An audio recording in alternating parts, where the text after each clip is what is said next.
நண்பர்களே, இன்றைய காணொளியில் மனித பிறவியை பற்றி நம்ம கொஞ்சம் ஓரளவுக்கு தெரிஞ்சுக்கலாம். அதுக்காக தான் இந்த காணொளி. மனித பிறவியோட சிறப்பு என்னன்னா, ராமலிங்க பெருமான் ஏற்கனவே அவர் சொல்லியிருக்கிறார். 4 வகை, 7 வகை தோற்றம், 84 லட்சம் பிரிவுகள், அப்படி வகைகள் அப்படி சொல்கிறார். தாய்க்கருப்பையில் தங்கிய உயிர்களை, முட்டை வாய்வையிலும் முழு உயிர்த்தர்களை, வேர்வுற உதித்த மிகுமுத்தர்களை, அப்புறம் நிலம் பெறும் அப்படின்னு சொல்லி 4. அதை வடமொழியில் அண்டசம், ஸ்வேதசம், உற்பிச்சம், சராயுசம் அப்படின்னு கூட போன காணொலியெல்லாம் விளக்கியிருக்கேன். அப்போ அந்த 4 வகை, அந்த 4 வகையில் மனித பிறவியாக படிக்கிறது ரொம்ப கஷ்டம். முட்டையில் பிறக்கலாம், வேர்வையில் பிறக்கலாம், வித்தில் பிறக்கலாம், கருப்பையில் பிறக்கலாம். இது மனிதனாக பிறக்கிறது எப்படின்னா, கடல் இருக்கு இல்லையா, பெரிய கடல், அந்த கடலை கையால் நீந்தி கடப்பது போனது அப்படின்னு சொல்கிறாங்க. அந்த மனித பிறவி பிறந்தாலும் கூட குருடு அதெல்லாம் எல்லாம் இல்லாமல் தானே பிறக்கணும். அதான் ஞானிகள் என்ன சொல்கிறாங்கிறத அப்படியே நான் உங்கள்கிட்ட அப்படியே ரிப்பீட் பண்ணுறேன், அவ்வளோதான், வேறு ஒன்றும் இல்லை. முதல் பாட்டில் என்ன சொல்கிறாருன்னா, ராமலிங்க பெருமான் சொல்கிறாரு இல்லையா, தாய்க்கருப்பையில் தங்கிய உயிர்களையும் பாரு அப்படிலாம் வரும், உங்களுக்கு படிச்சிருக்கீங்க. பாரிடை வேர்வையில் பையடை முட்டையில், அந்த 4 வகை, 7 வகையான தோற்றங்கள். இவர் என்ன சொல்கிறார், அண்டசம், சேதசங்கள், உற்பிச்சம், சராயுசத்தோடு எந்தருநாள் 84 நூறாயிரத்தாய் உண்டு பல் யோனியெல்லாம் ஒழித்து மானுடத்து உதித்தல் கண்டிடில் கடலை கையால் நீந்தினன் காரியம் கான். இதை நம்ம இவ்வளோ வகை இருக்குது, 84 லட்சம் யோனி பேத வகைகள் இருக்குது.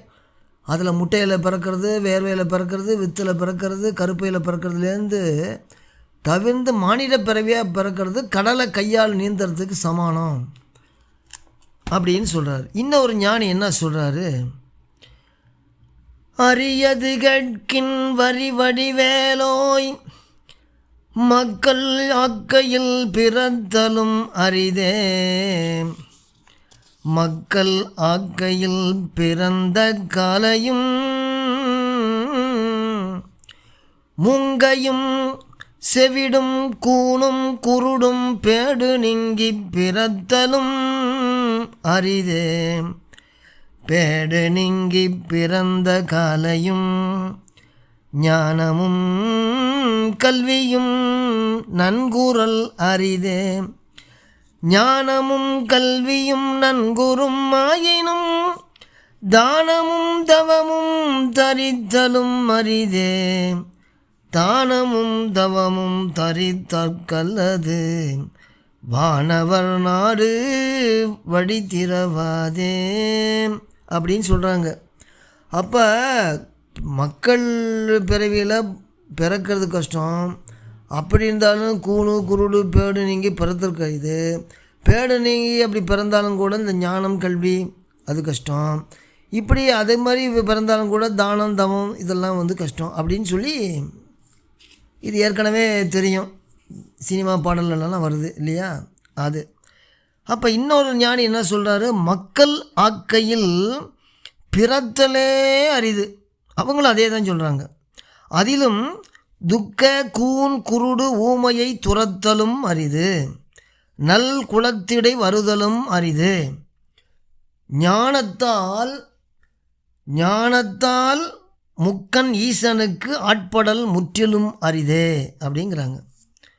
அப்போ இவ்வளோதான் பண்ணால் கூட நம்ம பெரும் பரம்பொருளை பேசுகிறது ஆட்படுதல் முற்றிலும் அரிதேங்கிறாங்க. இப்போ இந்த மனித பிறவியை எடுத்தோன்னா ஆச்சுங்களா, இந்த மனித பிறவியை எடுத்தவங்க என்ன பண்ணணும், நல்ல விஷயங்களை படிக்கணும், நல்ல விஷயங்கிட்ட போகணும். அதே மாதிரி பார்த்திங்கன்னா இன்னொன்று சொல்கிறாரு, அப்படியே பிறந்தாலும் கூடப்பா இந்த மாதிரி நாட்டில் பிறக்கிறது ரொம்ப கஷ்டம். இப்போ இந்த உலகம்னு எடுத்துக்கோங்களேன், உலக உருண்டை. இந்த உலக உருண்டையில் கண்டங்கள் நிறையா இருக்குது. 5 வகையான கண்டங்கள். அமெரிக்கா, வட அமெரிக்கா கண்டம், தென் அமெரிக்கா கண்டம், ஆஸ்திரேலியா கண்டம், ஆசியா கண்டம், அப்படிலாம் கண்டங்கள் இருக்கு இல்லையா? அந்த கண்டங்கள், அந்த 5 கண்டங்களில் நம்ம பிறக்காமல், அதில் ஆசியா கண்டம், அந்த ஆசியா கண்டத்தில் எத்தனை நாடுகள் இருக்குது அதில் பிறக்காமல், அந்த ஆசியா கண்டத்தில் உள்ள என்னது இந்திய ஒரு நாடு, அந்த இந்திய நாட்டில் எத்தனையோ ஸ்டேட் இருக்குது. 38 ஸ்டேட்டோ 39 ஸ்டேட்டோ இருக்குது. அந்த ஸ்டேட்டில் பிறக்காமல் ஞானிகள் வாழ்ந்த ஒரு ஸ்டேட்டு, ஒரு மாநிலத்தை, அதுவும் தமிழ்நாடு, அதில் பிறக்கிறது ரொம்ப கஷ்டம். அப்படியே பிறந்தாலும் கூட அந்த மாதிரி இப்போ நம்ம நான்மறைகள் நம்மக்கிட்ட இருக்குது. இப்போ நம்மலாம் திருவருட்பா படிக்கிறோம், திருவாசகம் படிக்கிறோம், திருமந்திரம் படிக்கிறோம். அந்த மாதிரி இல்லாத நாட்டில் பிறக்காமல் இந்த மாதிரி நாட்டில், இந்த மாதிரி தமிழகம் போல் ஒரு நாட்டில் பிறந்து இந்த மாதிரி கற்று கேட்டு சிந்தித்து தெளியறது ரொம்ப கஷ்டம் இல்லையா? அதுதான் ரொம்ப ரொம்ப ரொம்ப ரொம்ப சிறப்பு வாய்ந்ததுன்னு ஞானிகள்லாம் சொல்கிறாங்க. என்னென்னா, உலகத்தில் மக்களாக பிறக்கிறது கஷ்டம். அதுலேயும் நூல்கள் வழங்காத நாடு, இந்த மாதிரிலாம் நம்மக்கிட்ட நூல்கள் நிறைய இருக்குது. அந்த நூல்கள் இருக்காத நாட்டில் பிறக்காமல் அவை வழங்குகின்ற நாட்டில் பிறக்கிறது, அவ்வாறு பிறப்பது மிகுந்த புண்ணிய பயன்களுடைய உடையவங்களுக்கு தான் இது வாய்ப்பாக அமையுமே தவிர கிடைக்காது.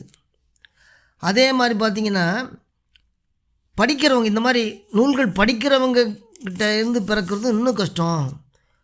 இது ரொம்ப ரொம்ப கஷ்டம் அப்படின்னு சொல்கிறாங்க அந்த பாட்டில். நரர் பயில் தேயன் தன்னில் நான் மறை பயில நாட்டில், நரர் பயில் தேயன் தன்னில் நன்மறை பயில நாட்டில், விரவுதல் ஒழிந்து தொன்றல் மிக்க புண்ணியந்தான் ஆகும், தரையினில் கீழை விட்டு தவம் செய் வந்து பரசமயம் கண் செல்ல பாக்கியம் பண்ணோனாதே அப்படின்னு சொல்கிறாங்க. அப்போ இந்த மாதிரி நரர் பயல் தேயந்தன்னில்னா அதாவது நம்ம பிறக்கிறதே மக்களாக என்னமோ சொல்கிற மாதிரி என்னமோ மக்களாக பிறக்கிறதே கஷ்டம். மக்களாக பிறந்தாலும் கூட இந்த மாதிரி நூல்கள் வழங்குகிற நாடு, அது சொல்லி கொடுக்குற நாடு, இந்த மாதிரி நாட்டில் பிறக்கிறது கஷ்டம் இல்லையா? அதை தான் அவங்க சொல்கிறாங்க, இந்த மனித பிறவி மிகச்சிறப்பு வாய்ந்த ஒரு பிறவி. இந்த பிறவி இப்பிறவி தப்பின மனித, அதாவது எண்ணறிய பிறவிதனில் மானிடப் பிறவிதான் அரிது அரிதுகான், இப்பிறவி தப்பினால் எப்பிறவி வருமோ தெரியாது. இந்த பிறவி போச்சுன்னா அடுத்த பிறவி எப்படின்னு தெரியாது, நம்ம எதில் பிறக்கிறோன்னு தெரியாது. அதனால் இந்த மனித பிறவி எடுத்தோன்னா நம்ம என்ன பண்ணணும், ஞானிகள் சொன்ன ஒழுக்கங்களை கடைபிடித்து அந்த இறைவனுடைய திருவடியை சேர வேணும். அதனால தான் இவ்வளவு நூல்கள்லாம் படிக்கணும். அப்போ என்ன சொல்கிறாங்க, அருள் நூல்கள் வழங்குகிற நாட்டில் படிக்கிறதுனால என்ன அர்த்தம்னா, அந்த அருள் நூல்கள் வழங்குகிற அவங்க சொல்கிறத நம்ம கேட்டால் தான் நமக்கு ஒரு நல்லது கிடைக்குமே தவிர, அருள் நூல்கள் வழங்காத நாட்டில் பிறந்தால் அந்த அருள் நூல்கள் வழி ஒழுக முடியாது ஆச்சுங்களா? அதனால் தான் அவங்க சொல்கிறத நடந்தினா நம்ம அந்த பாவத்தெல்லாம் தீர்ப்பாங்க. அதில் அவங்க ஞான நூல்கள் சொன்னபடி கேட்கலன்னா மற்ற நரகத்தில் போகணும் அப்படின்னு கூட ஒரு பாட்டு சொல்கிறாரு. என்ன சொல்கிறாரு, அருளினால் உரைத்த நூலின் வழி வாராது அதன்மம் செய்யின், அருளினால் உரைத்த நூலின் வழி வாராது அதன்மம் செய்யின், இருள் உலாம் நிறைய துன்பத்து இட்டு இரும் பாவம் தீர்ப்பன், பொருள் உலாம் சொர்க்கம் ஆதி போகத்தால் புண்ணியம் தீர்ப்பன், மருள் உலாம் மலங்கள் தீர்க்கும் மருந்து இவை வைத்தியநாதன் அப்படின்னு சொல்கிறார் பாட்டில். என்ன சொல்கிறாருன்னா, இறைவன் வந்து நமக்காக என்ன பண்ணார், நிறைய அருள் நூல்கள் நமக்கு கொடுத்துருக்காரு. திருவருட்பா, திருவாசகம், திருமந்திரம், இந்த மாதிரி நூல்கள்.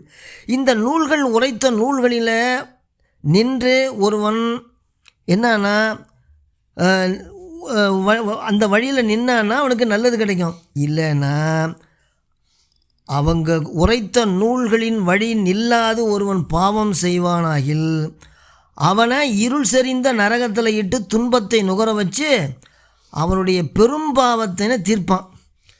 என்ன, அந்த நூல்களில் உரைக்கப்பட்ட ஒழுக்கத்தின் வழி நின்றவனை இன்ப நுகர்வுக்குரிய துறக்கம்னு சொல்லுவாங்க. துறக்கம்னா சொர்க்கம்னு வச்சுக்கோங்களேன்.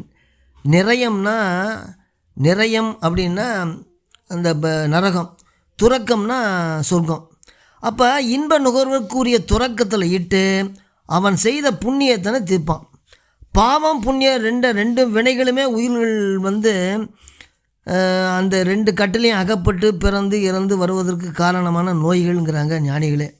அப்போ ஆதலால் அந்த பரம்பொருளை, அந்த பரம்பொருள் தான் அந்த நோயை தக்க மருந்துகளால் தீர்த்து அருளுவான். அப்போ ராமலிங்க பெருமான் சொல்கிறார், ரெண்டுமே விளங்குங்கிறார். தீவினை நல்வினையனும் வன்கையிற்றால் இந்த ஜீவர்களை ஆட்டுகின்ற தேவேங்கிறார். அப்போ அவன் வந்து நல்ல வழி, மக்களெல்லாம் நல்ல வழி நடக்கணுங்கிறது தான் அருள் நூல்கள் கொடுக்குறான். அருள் நூல்கள் படிக்காமல் இருந்த கஷ்டம் இல்லை. அந்த அருள் நூல்கள் யாருக்காக கொடுக்குறான்? நம்ம மாதிரி கதியை தேடுறவங்களுக்கு தான் கொடுக்குறான், எல்லாத்துக்கும் கொடுக்க மாட்டான். ஞானிகளுக்கு கொடுக்க வேண்டியது அவசியம் இல்லை. ஏன்னா முற்பிறவியில் அவங்க வந்து ஞானி ஆகிட்டாங்க, படிச்சிருக்காங்க, ராமலிங்க சுவாமி மாதிரி. அதே மாதிரி கீழே இருக்கிறவங்க இல்வாழ்க்கையில் இருந்து உழண்டு அதெல்லாம் இறந்து போயிடுவாங்க. இந்த நம்ம மாதிரி நடுவில் இருக்காங்க பாருங்கள், கதியை தேருங்க. போதமிகுத்தோ தொகுத்த பேதமைக்கு பொருந்தினோ இவர்கன்றி கதிப்பால் செல்லும் ஏது நெறி எனும் இவர்களுக்கு முன்னால் இறைவன் நந்தி தனக்கு இயம்ப நந்தி அருட்சனக்குமாரனுக்கு கூற அப்படின்னு. அதாவது கதிப்பால், அந்த கதி எங்கே, நமக்கு என்ன நல்ல கதி எங்கே கிடைக்கும்ன்ற இறைவனை தேடுறீங்கள. இப்போ நடுவில் இருக்கும் பார்த்தீங்களா, நமக்காகத்தான் இந்த அருள்நூல்கள் வழங்கியிருக்கிறான். கீழே இருக்கிறவன் வந்து இல்வாழ்க்கையிலே இருந்து அதில் வந்து அது என்னடா வாழ்க்கை அப்படியா இப்படியான்னு சொல்லிட்டு அப்படி போடுவானுங்க. மேலே இருக்கிறவங்களுக்கு அருள்நூல்கள் தேவையில்லை. ஏன்னா அவங்க முற்பிறவிலே ஞானத்தை அடைந்தவர்கள், அதனால் தேவையில்லை. இடையில இருக்கிற நமக்கு தான் இந்த புத்தகங்களாம் அருளியிருக்காங்க. அப்போ அந்த அருளினால் உரைத்த நூலில் வழிவாராத அதர்மம் செஞ்சாங்கன்னா இப்படிலாம் நடக்கும் அப்படின்னு சொல்கிறாங்க. அதனால் நம்மளாம் என்ன பண்ணோம், மனித பிறவி எடுத்த நாம் நல்லதை செஞ்சு புண்ணியத்தை தேடி, புண்ணியமும் இதுதான், எல்லாம் இறைவன் செயல்னு அப்படி போடணும். ஏன்னா இப்போ சில பேரில் வந்து புண்ணியத்தை நாடி நல்லதெல்லாம் செய்கிறாங்க இல்லையா, ஜீவகாருண்யம் அதெல்லாம் பண்ணுறாங்க. அது கூட ஆகாதுங்கிறாரு ராமலிங்க சுவாமி. நீங்கள் பண்ண ரெண்டுமே, இது வந்து இரும்பு விலங்கு, அது வந்து பொன் விலங்குங்கிறாங்க. ரெண்டு விலங்குமே அறுத்து எறியணுங்கிறாங்கல்ல. அப்போ என்ன பண்ணணும், எல்லாம் அவன் செயல், எல்லாம் அவன் தான் செய்கிறான்னு சொல்லி அவன் மேலே சப்மிட் பண்ணிட்டோம்னா, சரணாகதி அடைஞ்சாச்சுன்னா அந்த ஆகாமிய கர்மம் வந்து வராது, அந்த வினை வராது, உங்களை வயப்படுத்தாது, உங்களை வசப்படுத்தாது. அதனால் ரெண்டு செஞ்சாலுமே எல்லாம் இறைவன் செயல், எல்லாம் பட்டியல்தான் சொன்னது மாதிரி எல்லாம் அவன் செயல். அவன் செயல்னா ஆகாமிய கர்மம், அந்த வினைங்கிறது உங்களை பற்றாது. அதனால் நீங்கள் இதெல்லாம் தெரிஞ்சுக்கிட்டு நல்லபடியாக நடப்பீங்கிற நம்பிக்கை இந்த காணொலியை முடிக்கிறேன். அடுத்தது வந்து பற்றற்றான் பற்றினை பற்றுகன்னு சொல்லி ராமலிங்க பெருமான் விண்ணப்ப கலிவன்பால் பாடுவார். அதில் நான் கொஞ்சம் விளக்கம் சொல்லி அதை சொல்லலாம். வணக்கம்.